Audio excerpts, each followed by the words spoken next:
Our guest today is van Schalkwyk Dog Training, and I'm joined by Sharon and Andre to talk a little bit more about dog training and, of course, their lovely American Pit Bull Terrier, Tessa.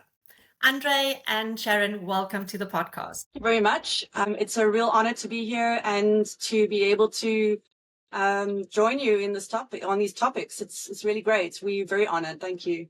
Yes, thank you so much. We're honored to be a part of this video podcast with one of SA's longest pet care brands. I think it's about like 75 years. It's nothing to be ashamed of Yeah. at all. So thank you. We're really honored. Thank you so much. We are very proud of our brand, and you're right. It's the business was originally founded in 1945, and it's been it's been around for a long time. Not many South African businesses have been around for that long, so it's always a case of adapting and modernizing, and it's definitely the best industry to be in. I'm having so much fun working in the pet care industry and working for Marltons. So thank you so much. So, dog training is such a broad term. Dog training. What does that entail? TV programs like the Cesar Millan show really has moved a lot in terms of changing the perception and the prestige of dog training. Tell me a little bit about your story, because I'm going to be honest, you guys are by far the most colorful guests that I've had on my show so far. Well, I've been in the animal industry, the animal training industry for about 20 odd years. And I originally started with horse training riders and training horses. And then we got into a bad car accident and I was no longer able to train the horses. So I then went on to my sideline, which was dogs at the time. And I made that my primary focus.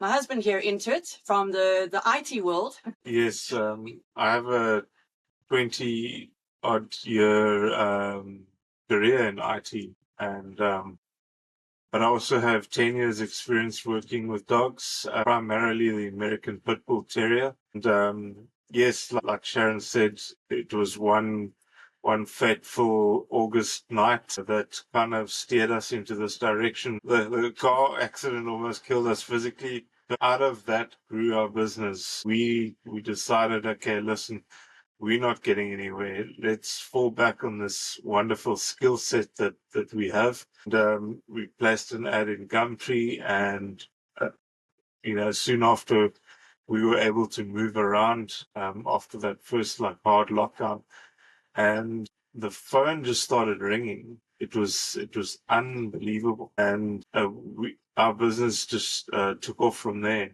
We had a couple of ups and downs, as any business would starting out, but yeah. We got a lot of what's called COVID babies, and a lot of separation anxiety, a lot of unsocialized dogs and people, but unsocialized dogs, and that's where it all kind of started in the beginning. Just one person, and then that person referred us to another person, and it just grew and grew and grew to where we are today. It's just flourishing at the moment.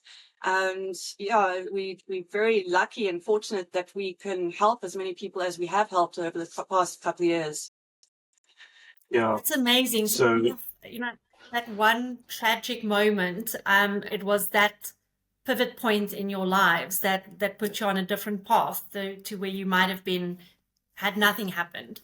It's like stories like these that really let people understand that you've got a purpose in life, and you've got a role to fulfill in this lifetime. And I think that's what you guys do every day, is you make a difference in so many people's lives and so many dogs' lives.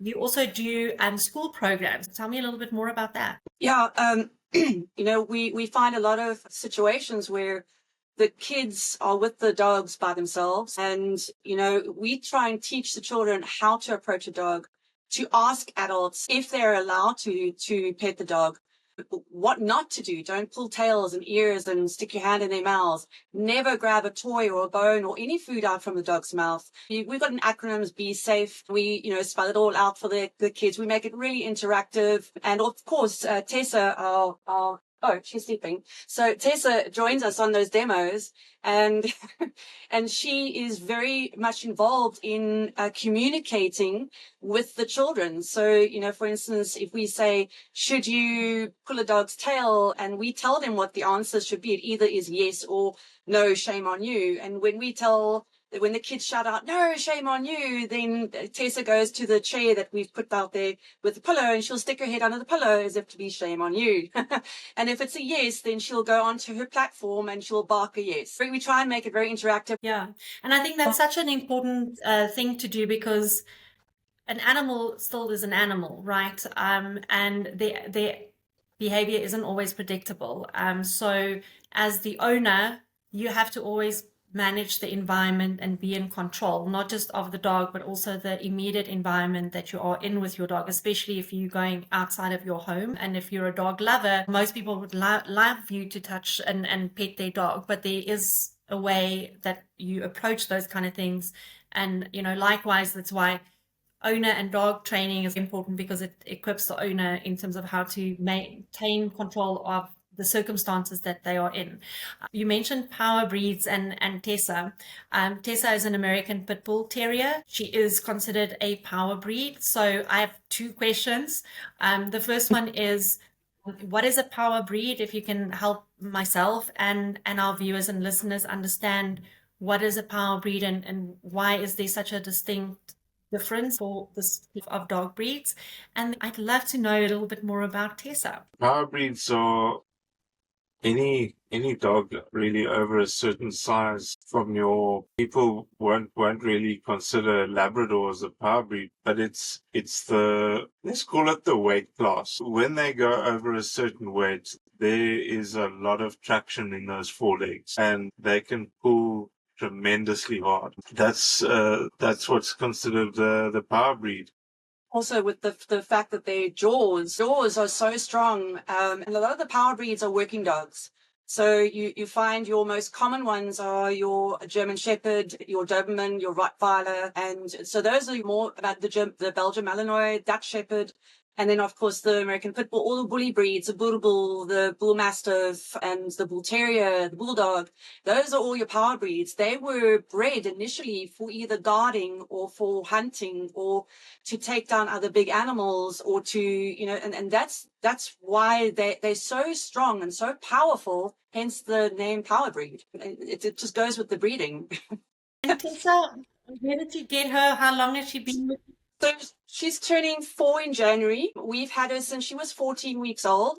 She was rescued from a dog fighting ring in Gordons Bay area. And you know, she did come with her baggage. You know, you couldn't go near her tail. She was petrified of water, and she had huge food aggression, which obviously we worked through all of those different things. And now she's pretty chilled and relaxed about everything. She jumps into a swimming pool, especially if daddy's in there, because that's daddy's girl, you know, and her tail, you know, we still kind of joke around with her tail, but she's totally chilled. We've always done impulse control. We teach all the puppies that come to us impulse control, as well as the adult dogs, because majority of them have not been taught it. And we believe it's really, really important to teach that from young, so that they have that control and they have that, you've got the leave it command and that sort of thing in place before it gets to a stage where, you know, it's more difficult to handle. It's like so sad to hear her backstory. You know, I think probably your training skills and expertise were put to the max in terms of trying to help her and rehabilitate her, be a well socialized, well adapted dog. Can you tell me a little bit about what are the most typical training needs that dog owners come to you guys for? We've got a lot of people that come to us for lead walking skills and separation anxiety, and then reactivity on leash, off leash towards dogs. Socialization. Yeah, well, that's to do with the leash reactivity. It's because of lack of socialization. So, you know, and it's like you always explain it as an onion.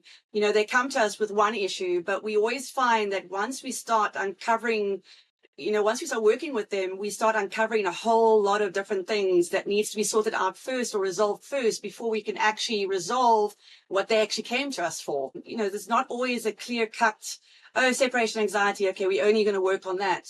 We try and suss out and try and figure out, okay, but there has to be a root cause. And then that root cause generally leads us to where actually it's not just separation anxiety, it's more of, it's a routine that they're not in. And if you just put the dog into a good schedule, a good routine, then you will minimize that separation anxiety by a bit.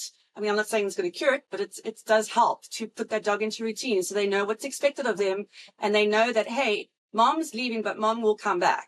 And they don't have to get into that whole anxiety state. The onion metaphor is like your layers of an onion. You have a certain, well, in our experience, what we've discovered is you have certain behaviors that overpower other behaviors. And once you've peeled away that layer, then you've come across something else, and you just keep peeling back until you get all the bad behaviors out of the way, are resolved, and then you can you can carry on with the training. But a lot of what we do, and it's in our slogan, training people, helping dogs. A lot of what we do is we're training the people, because at the end of the day, you don't know what you don't know, and we have a unique ability. Partly Sharon's studies in psychology have helped my ability to pick up patterns and just be very perceptive about what's going on, and the fact that there's two of us. So one of us can hold the dog, the client's dog, one of us will hold our dog, or just observe what's going on. And then we can report back the different behaviors that we are noticing in the body language. Real time. And it's not, you have different things like lip licking and hackles going up, but it's really a pattern that you have to see. Picture. And you have to see that instantly. It's like a code. They're giving out this message that you have to pick it up instantly to be able to know what's going on there. You guys were talking, I immediately relate back to our dogs in our home. We have quite a set routine. They know exactly what time we're leaving, what time their water bowl gets put outside. When my husband comes home, they know when they see him, it's dinner time. When I go into the kitchen, they know it's biscuit time. But they are in this routine. And just like children, it drives a certain safety, because that is the pack behavior, is doing this consistency. So how long does a training session normally last? Is it dog dependent, owner dependent, or do you have like a fixed course, and then kind of depending on where you end off, then you kind of have a bespoke training plan for the dog? So for all dogs older than 6 months, we do a full assessment, because generally from 6 months, it's where you start getting a few issues coming up. So we do a full assessment, and in that assessment, we will establish their current levels of obedience and manners and lead walking skills, reactivity, if any, towards dogs, towards people. And we normally have a little bit of an idea of what we're going to be dealing with when the client contacts us initially, is because they'll say, oh, my dog is reactive to other dogs on lead. So then we kind of know what we're going to be dealing with in that assessment. But we will, when the people come out or get out of their cars, is what we normally see first. And if that dog just launches out of the car and the person has no control over it, or it's got a harness on, and the dog is in front of them, and the dog is pulling them around, then we generally know that actually, lead walking skills is your problem first, and we have to resolve that first and deal with that first before we can go anywhere near dog reactivity. And we're watching everything from the time that they get out of that car. So yeah, it's generally, that's about an hour, sometimes longer, but our training sessions for pups are about 45 minutes, 40 minutes, because they can't focus and concentrate for that long. And then our normal sessions are about an hour. Dogs also do mentally fatigue. They do physically fatigue as well. So we don't want to go over that mental fatigue, because then it just becomes very unproductive. So that's generally rough is about an hour. And Yes. tell me, what training techniques do you use generally? Because I'm sure there's like a lot in your toolbox that you can use. What are the types of training techniques that you employ? Yeah, so from the holistic point of view, we then teach the owners to step up and be the pack leader. You have to step up and embrace that role. When you have this holistic approach and it all falls into place, it happens every single time we go out and we train a client and a client's dog with behavioral issues. As soon as the client embraces that mindset, it's like it's all over. The change happens, and the family is so much happier. There's peace. Harmony. We try and create harmony. Like a pack, the alpha is creating harmony by having that hierarchy. And that's what we do with our clients. We try and create that harmony within that household. The humans are first, and the dogs must follow the humans' lead. They must not be the ones making decisions. They must not be the ones deciding that it's okay for them to do whatever they want, whenever they want. It's not okay.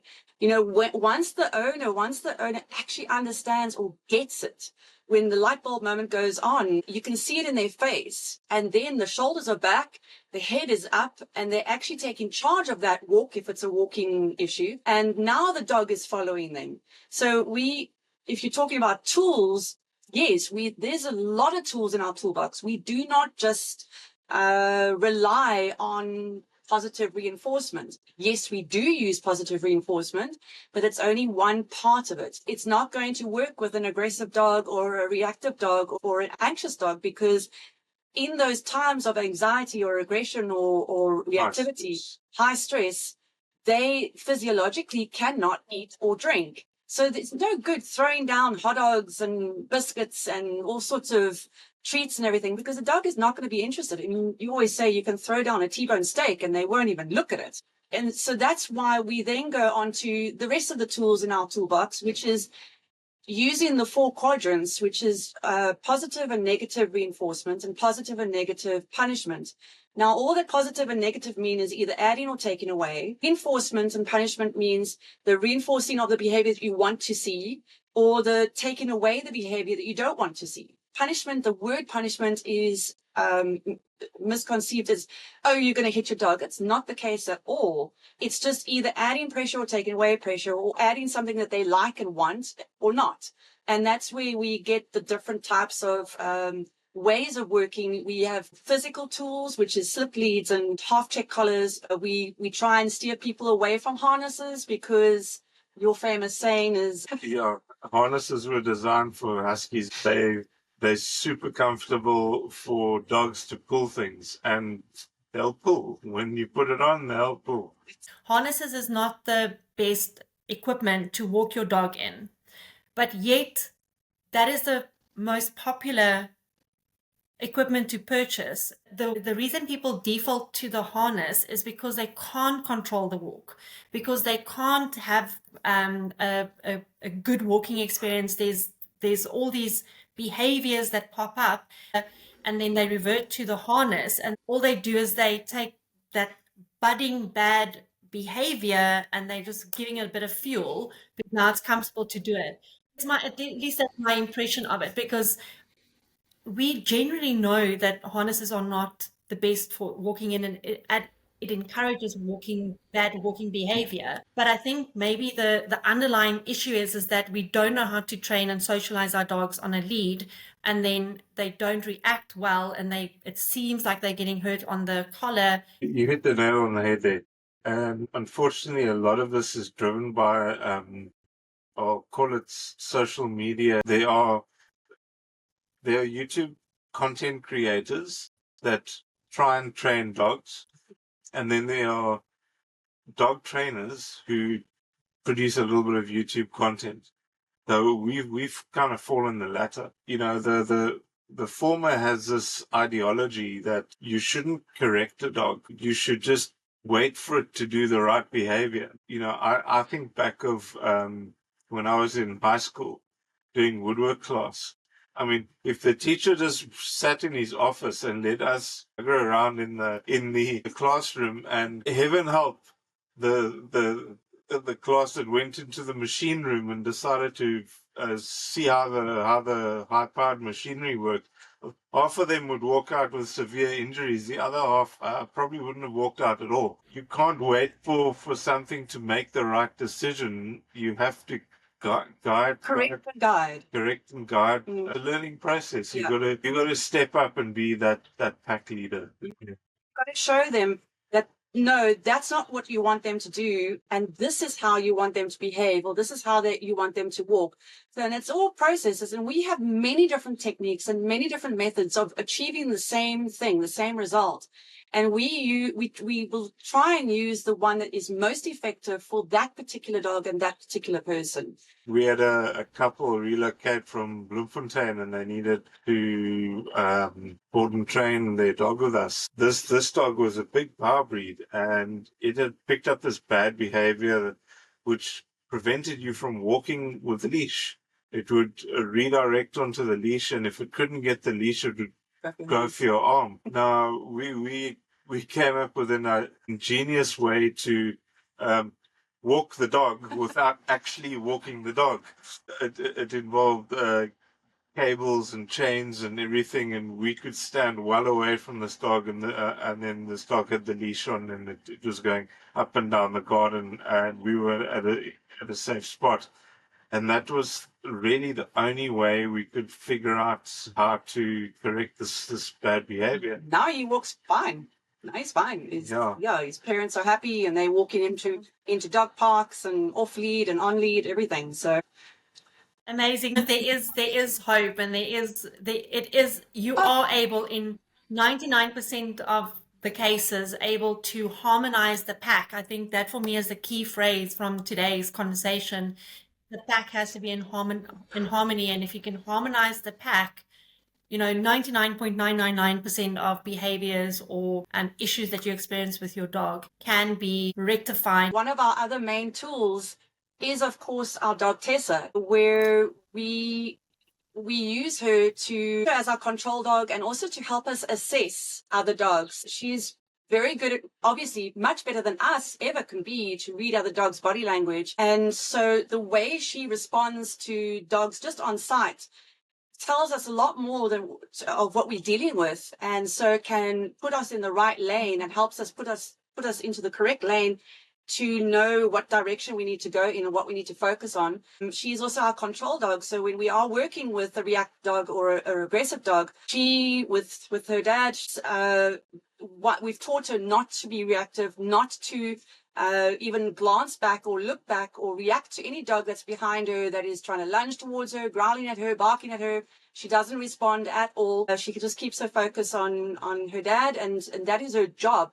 Her job is also to teach pups or young dogs how to interact properly, how to greet properly, correctly, not to race up to another dog's face. She absolutely loves pups. Her best friend is a little Morkie, which is a Maltese cross Yorkie. And we've got videos of them playing, crazy playing, but she's super good with the young dogs. And the bigger dogs, she puts them in their place, and she doesn't accept attitude. If the dog walks up to her with an attitude or with a bit of a skiff eye, then she says, "Hey, don't walk up to me. I just want to be your friend." And she'll tell them, and when they back down or they cut out the attitude, she backs down and she starts smelling the ground, and she does all her signals that she's okay. Now she's happy with them. Now they can approach her. So she is a big tool. She's a huge asset in our business, and I didn't want to forget to mention our main tool here. Absolutely, and that's what I was going to ask you. Is I want to know a little bit more about how you incorporate Tessa, and I cannot help but be in absolute awe of the trio that is the Van Schalkwyk dog training team. I think it's because we put a lot of work into her. It's not just a couple of weeks of training. This is daily work, and this is what people must understand. Training is not just about doing a 6-week course. Training is a dog's lifetime responsibility for you. If you're going to bring in a dog, you need to understand that dog is going to need just not the training also, but the maintenance of that training. You can't just expect a dog to be fine after 6 weeks. It's not realistic. And we do explain this to our clients. We try and give everybody a very realistic approach to how training works and why it might not work to the level of how she is, but to the best of what we can do for that dog at that dog's age, possibly if it's an older dog. But we welcome all dogs, all ages, all breeds, but we have to give the client a realistic expectation. So, and we try and be very straightforward. We always tell our clients, that training's not a linear straight line. It curves, but in that curve, it's doing this the whole time, but the trend is always upwards. As the dog matures, the brain rewires itself, and like little bits of information. It's like losing files on your computer. They're there. That the information's there somewhere. And when you find it, things will be better again, but you just got to reconnect the network, and train through those difficult phases. That owner and dog comes out at the end of it, for the better. There's so many beautiful moments for me in our discussion today, and what you guys are saying now is that it doesn't end when the training finishes. It is a commitment. And I almost want to take it one step further to say bringing a dog into your family and into your home is not just about feeding, combing, bathing, and walking it every other day. That's not the commitment you have to make to that dog is around these kind of things, right? And the commitment is towards routine. It is towards maintaining that training and working on behaviors that you want to keep and behaviors that you want to take away, or that beautiful dog and human relationship that we crave when we bring a dog in really is enabled when we grasp that and we're able to commit and give that into the relationship. And that's when that happens. Yes, absolutely. Absolutely. Sorry, we've got a little face that's entering the screen here.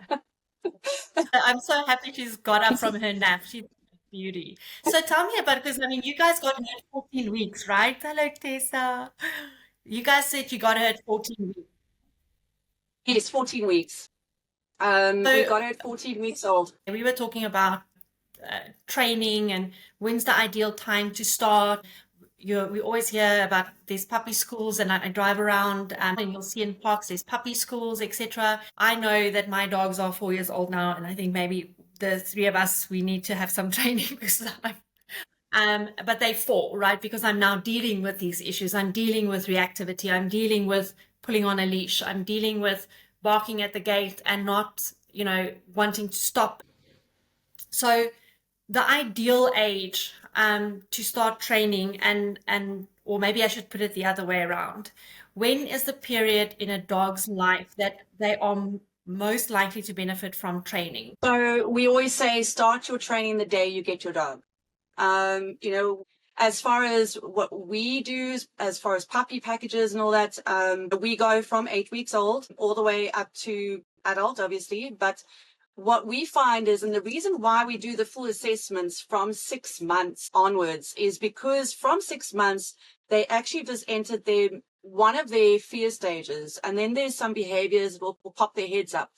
The dogs change. They're kind of going into their adolescence, and their brain is rewiring itself, if I can just say it like that. So if your dog was sitting at 4 months old and it was sitting on command every single time, one day it's going to look at you as if to say, what are you asking me to do? I have no idea what you're talking about. Yet it's been perfectly consistent for all the time up to about 6 months of age. But it's because their brain is rewiring itself. They're forming the new pathways, and literally the pathway that had the sit command and the understanding of the sit command now needs to be reconfigured to the new pathway. And that's why there's that little bit of a gap there, or a lapse where they don't understand it. Yeah, so from 6 months is where we normally find little behaviors popping up and a little bit of reactivity here and there. Fear. So they go through a fear stage at about 6 months old, but they also go through a major fear stage at about 1 year old. So between the ages of 6 months and 18 months is where the dogs statistically, by the way, are landing up in shelters because the dog is naughty. It just doesn't know anything, or the training didn't work. And that's why I come back to where I say The training is not just the 6-week program that you did right in the beginning. It is thereafter maintaining all that training. And then you start training through those difficult phases, because it is just phases that they go through. You just got to train through it to where you will then on the other side. Like teenagers. I mean, I've got 11-year-olds and a 13-year-old in my house, and I'm telling you, it's like, I don't know. I go, that are they my children? Because I don't know where this behavior comes from, but they're teenagers, and we've got to help them through that phase. And they also go through their, like I think you mentioned, and they have hormonal changes, brain changes, and all of these things. Yeah. It's quite confusing for them. And, you know, our job as the pack leader is to help them navigate through it, right? Yep, absolutely. It's our job to basically, for them to be able to look up to us for guidance, and for us to say, we've got this. This is the situation. We've got this.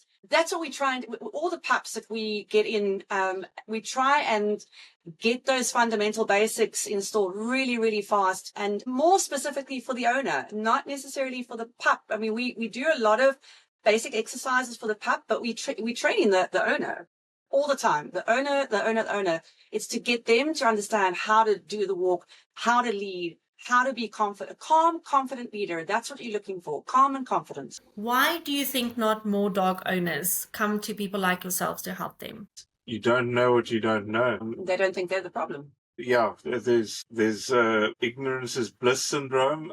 There's maybe a bit of arrogance, but also, you know, they might get this dog. Maybe they go, like one client we know wanted this bulbul as a guard dog. I don't know. Jumped through all these hoops to go and get a bulbul from the most reputable breeder in the country. And we find out that this reputable breeder takes the puppies away from their mother right after birth. All those life skills that now the mother would have imparted on the offspring is now gone. The puppies are hand reared in 12-hour shifts by humans, but you know, at the same time, this guy put his kids in harm's way because of it. The dog already attacked his kids, attacked the other dog that was on the property there, and all nasty stuff.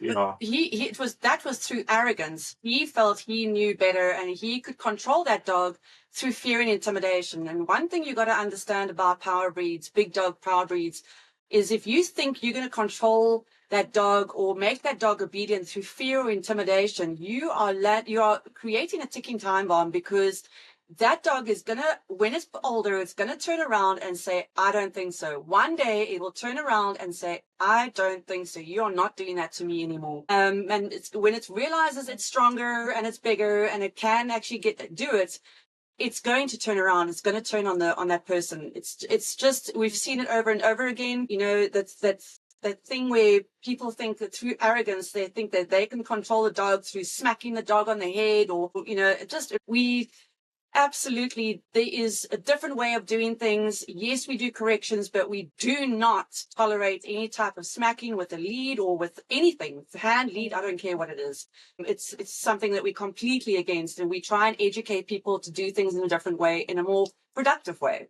Yeah, but it's a very delicate balance. So when you get a new client, we always assure them, listen, there's no judgment here. What's in the past is in the past. This is how we're going to do things going forward. Realistic expectations along the way when we see what we're dealing with. You know, when it comes to is this dog going to be friendly with everybody or not? That kind of thing. So yeah, like a lot of the dog training is reading the client as well, and harsh for them, and just saying, no, you've been doing it wrong the whole time. You got to, it's, yeah. I think there's like two things for me now from what listening to both of you. So definitely what you don't know what you don't know, right? So it's definitely from a point of ignorance, that you don't know that you actually do need to learn these skills and that you may not have them instinctively. then an element of arrogance. And I think perhaps maybe like, and I'm literally going to talk for myself, is like shame and fear of judgment because you know that you've not done a great job raising your dogs and now they have these issues. And now you're going to go to a professional and like maybe like I think maybe there's a bit of shame in there as well that's preventing them from making the phone call and I'm just like literally talking from my own perspective, is like where to find someone, you know, who to go to, do you just go onto Facebook or do you need to get a reference, whatever? But it's not like in the good old days we had the yellow pages. We'd have Google, which is a lot more powerful, granted. But I think it's also like not knowing who to go to and who to almost trust with yourself and the dog to go to. A lot of our clients that come to us will end up coming to us. We try and ask, how did you find us or how did you get our number? And a lot of them is through referrals from word of mouth or reading our reviews on Google Business Profile because, they say, no, they read through reviews and they read through another person's reviews. But because our reviews is so diverse that they're more believable in a way. I understand where clients are coming from or the non-clients are coming from because they don't know who to go to and who to trust. It's difficult. That's one of the reasons why we actually launched a YouTube channel to introduce ourselves. We've got an intro video for ourselves and we've got an intro video for Tessa. And just to say, this is who we are, this is what we do, and showing a few dogs that we work with. And it just, I think, makes people feel more comfortable that they can actually physically see us with our dogs, see us working with dogs, and it just makes them feel a bit better. I genuinely hope that anyone listening or watching this video podcast today learned something, even if it's just you probably need training and your dog needs training, even if you don't think you do, and start early rather than later, and look at reviews and reach out. And there are good people out there, many more than what you would even begin to realize, and start the training process now so that your pack can live in harmony and so that you and your dog and your family can have the most fulfilling relationship that you possibly can have, because having a dog in one's home and in your family is one of the most beautiful things ever. But set yourself up for success and don't let fear, shame, a lack of knowledge, because now you can't say lack of knowledge because you've listened to this podcast and now lack of knowledge stand in your way of actually reaching out and reading reviews and getting referrals and getting to a good trainer in your area to help you on your journey. Learned so much from the both of you today. It's been an absolute thrill. Where can people find you guys? You've mentioned your YouTube channel, you've mentioned your Facebook. So if anyone wants to get in contact with you guys, where can they find you? So we've got an Instagram and a Facebook and a YouTube channel, and they're all the same handle. It's Van Schalkwyk's Dog Training.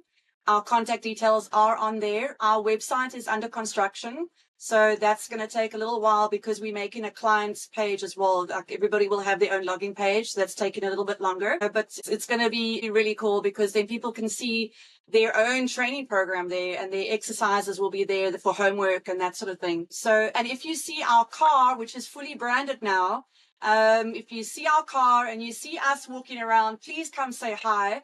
And of course, Tessa will 9 times out of 10 will be with us. So please feel free to say hi. The car is a black car with fully white branding. Everything is there. We are in the process. We've just moved on to our brand new property. We are going to be starting to build our home and our fully indoor-outdoor training facility. I'm going to be probably one of very, very few, if not the only fully outdoor training facility like this, and it's in Justenburg-Vlakte, so it's a very exciting time for us. Absolute joy talking to the two of you. You are so colorful, so passionate, so caring, a very complementary team to one another, and I've learned so much. I really appreciate you taking the time and entrusting Marltons and the podcast with your story, and I hope that we can have you back onto the show one day. Absolutely, we would be honored to get back to come back onto the show. We would love to do a follow-up, and just to kind of show also the developments of the building of our training facilities would be amazing. I'm going to see if I can't, she's awake now, so I'm going to see if I can't get her to do one or two things quickly. That's a good girl. Yeah. We're just going to ask her to, we're going to ask her to speak quickly for us. Okay. Bye, Tessa. Speak. Go. She's not speaking today. It's hot, mommy. She's just woken up. Half asleep. It's half asleep. Hey, baby girl. What's up? Okay. Oh, but she's the She waved. Thank you, guys. She gave us a lovely wave, and it was, again, thank you so much. It was absolutely a pleasure having you guys onto the podcast.